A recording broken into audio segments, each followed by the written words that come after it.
O'Connor, a senior foreign policy writer at Newsweek. Tom, welcome to the program. I mean, Washington blames Iran-backed militias for such attacks as we're reporting on Erbil International Airport. How much of a real threat to stability and security are these groups in Iraq? So the group in question that claimed responsibility is called Saraya Awliya Adem. It's part of the broader Axis of Resistance, which is a very much Iran-aligned loose network of actors. But what's important to remember is that some of these groups within the Axis of Resistance, such as Kitab Hezbollah, Kitab Sayyid Shuhada, which were two of the groups that the U.S. struck just not that long ago, Biden ordered them along Iraq and Syria. These two groups are part of the Popular Mobilization Forces, which is an Iraqi state-sponsored grouping of militias that played a frontline role in the fight against ISIS and very much still today retains arms and influence throughout the country. So the question is, as much as these groups are now acting, at least what the Prime Minister says, outside the law, they are also, in a sense, part of the very same state that they seem to be disrupting. So it complicates things.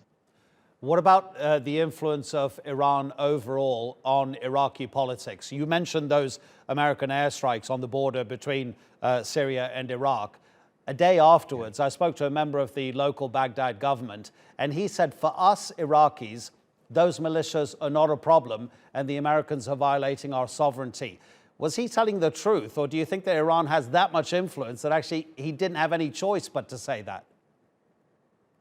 Well, the Popular Mobilization Forces and even these groups that are the more powerful ones who obviously act, within their own interests and on their own whims, these groups are Iraqi. They're not Iranian. They do many times have very close relationships with Iran. They receive funding and at times training and arms from Iran, but they reflect a segment of Iraqi society which has existed and especially amplified its voices since the rise of ISIS. So they certainly see the U.S. presence as a violation of their sovereignty, and part of what their strategy right now is, especially groups that have been launching rocket attacks against the U.S., is to make the U.S. feel unwelcome. The U.S. has said before that it plans a steady withdrawal of U.S. troops from Iraq that has been delayed, and so the goal of these groups is to make a headache basically for the U.S. and for the Iraqi government as well to host these U.S. troops.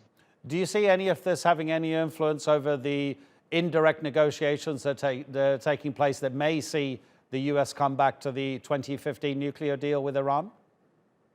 Well, it's certain that the U.S. would want to talk about both Iran's missile development and its support for the Axis of Resistance and various militias throughout the region. But the Iranian side has said many times that this deal is strictly about nuclear proliferation, enrichment, and at the same time, the U.S. has said that it's hoping that this deal would be a launching pad for future agreements that could expand those sort of the parameters of the deal and diplomacy between them. Now, it looks like Iran very much is instituting a program of maximum resistance, they would call it, to block the U.S. maximum pressure, which is still in effect, essentially, because of the sanctions. I think both sides, the more that they seek to provoke each other, the more they disrupt the possibility to find common ground.